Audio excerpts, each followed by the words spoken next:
सबसे पहले मैं आप लोगों को बता दूँ कि भाभी जी कल वाली वीडियो में बता रही थी कि जी भई देखो मेरी गाड़ी एक्सीडेंट हुआ और सामने वालों ने बहुत वो किया, मतलब सिंपैथी तो बिल्कुल नहीं रखी, हम ऐसे किया कि जैसे वॉव एक्सीडेंट हो गया। तो एक बात मैं आप लोगों को बता दूँ कि सामने वालों ने ना वाव की ना हाय हाय की।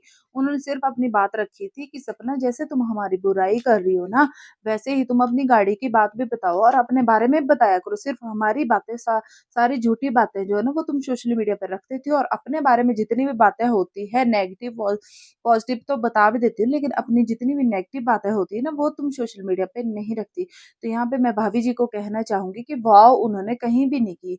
और दूसरी बात और भाभी जी के लिए इन्होंने कोई कंट्रोवर्सी नहीं की, इन्होंने तो सिर्फ भाभी जी ने 10-20 वीडियो डाली थी, उसका एक रिप्लाई दिया था, वो भी द रॉड चैनल का जो उन्होंने वो कंप्लेंट करी थी उसका। और भाभी जी बोलती है ना कि मैं तो भई इनके लिए कंट्रोवर्सी नहीं करती, मेरा पीछा छोड़ दे, मुझे माफ़ कर दो, ये कर दो, वो कर दो, मुझे जीने दो, मेरे बच्चों को जीने दो। लेकिन आज फिर भाभी जी, अब देखो लोग पूछ रहे हैं गाड़ी के बारे में और भाभी जी बात कर रही हैं अपने ससुराल जी के बारे में, ऐसा क्यों?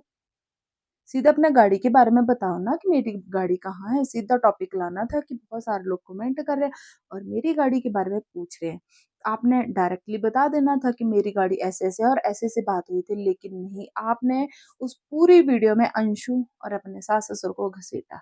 हालाँकि सामने वालों ने कभी उसके बाद कोई वीडियो बनाई नहीं, अपना पक्ष रखा ना, अपनी कोई बात रखी नहीं। आप भी चुप हो गए थे, तो वो भी चुप थे। अब तो हो गए, अब आपने कुछ-कुछ बातें बोल दी उनके लिए, तो हो सकता है कि 2, 4, 6 दिन बाद उनकी वीडियो भी सामने आ जाए, ऐसा भी हो सकता है। क्योंकि आप ना खुद ही उनको उँगली कर रहे हो, वो तो कुछ बोल नहीं रहे बेचारे, कुछ भी नहीं। हम लोग पता नहीं क्यों उन लोगों को गलत ठहरा रहे हैं, वो तो अपना पक्ष कभी रखते ही नहीं और ना ही हमने उनको मतलब उनके लिए कभी देखा कि उनकी तरफ से कुछ गलती हुई हो। देखो रिकॉर्डिंग सपना ने रखी पर इस तरह की रिकॉर्डिंग कभी नहीं थी कि सपना के ससुर ने उसको कुछ बोला हो, वो रिकॉर्डिंग हो कि तू अपना हमारे बेटा को ये कर गई, जो लोग बातें कर रहे हैं ना उस तरह की बातें। देखो हम तो कभी नहीं बोलेंगे इस तरह से कि सपना को कि सपना तुम नहीं भई 2 बेटे थे। मैं वो वर्ड लाना मैं नहीं चाहती अपनी ज़ुबान पे। देखो रिएक्शन हम दे रहे हैं पर ऐसा नहीं कि किसी बहू-बेटी को हम लोग इतनी मतलब इतनी नीच हद पार कर दें कि मतलब इतना जो बात हमें दिखती है हम बस वही बोलते हैं। तो एक बात मैं यहाँ पे आप लोगों को बता दूँ, जब सूरज भैया की डेथ हुई थी, मैं अपनी हर एक वीडियो में बताती हूँ, जब सूरज भैया की डेथ हुई थी तो आप लोग वो पुरानी वीडियो उठा के देखना कि इनकी सासू माँ अपने बेटे के लिए कम रोई थी, इनके लिए ज़्यादा रोती थी कि इतनी सी उम्र में इसके सारे शौक धरे के धरे रह गई।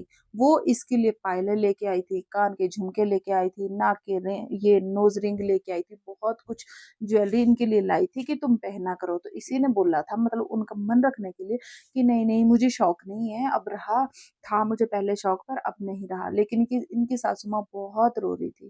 कहाँ गए वो दिन मुझे तो समझ नहीं आता। तो जहाँ तक मुझे लगता है ना कि सपनों को सिर्फ़ और सिर्फ़ घर से निकलना था, इसलिए उनको बदनाम किया। मैं एक बात और बता दूँ, मैं सपना को बहुत प्यार करती हूँ, ऐसा नहीं कि सपना को प्यार नहीं करती, उसकी बच्चियों को प्यार नहीं करती, मैं बहुत दिल से प्यार करती हूँ।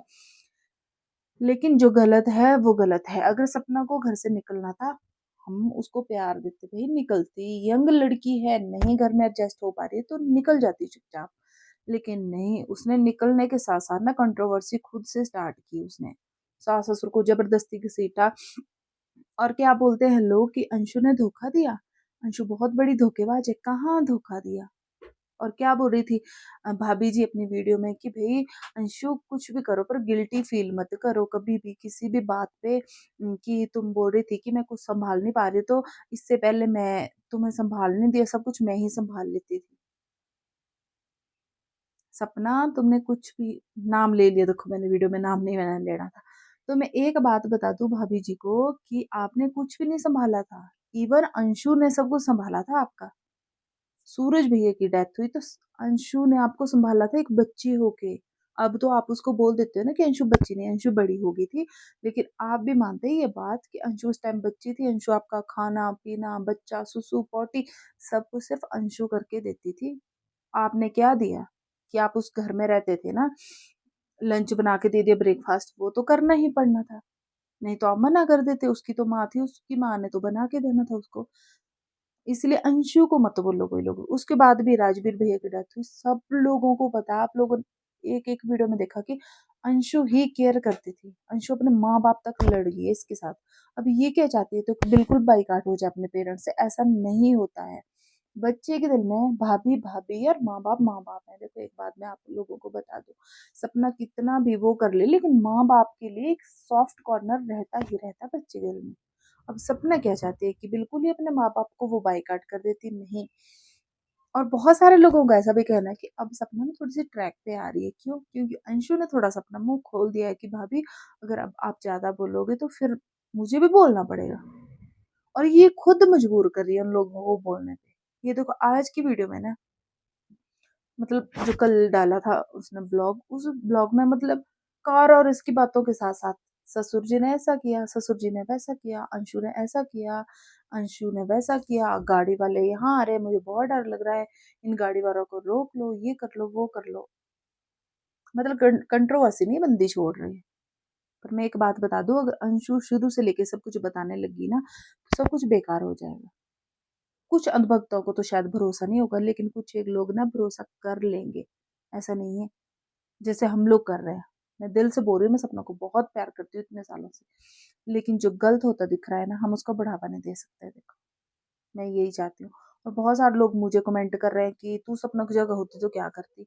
मैं क्यों होती भाई सपना की जगह? मेरी किस्मत में जो हुआ है वो मुझे मिलेगा।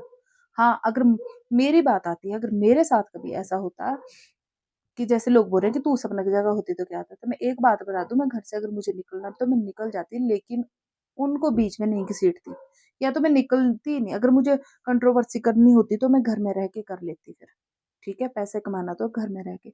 अगर मुझे घर से बाहर निकलना था तो मैं उन लोगों को नहीं घसीटती।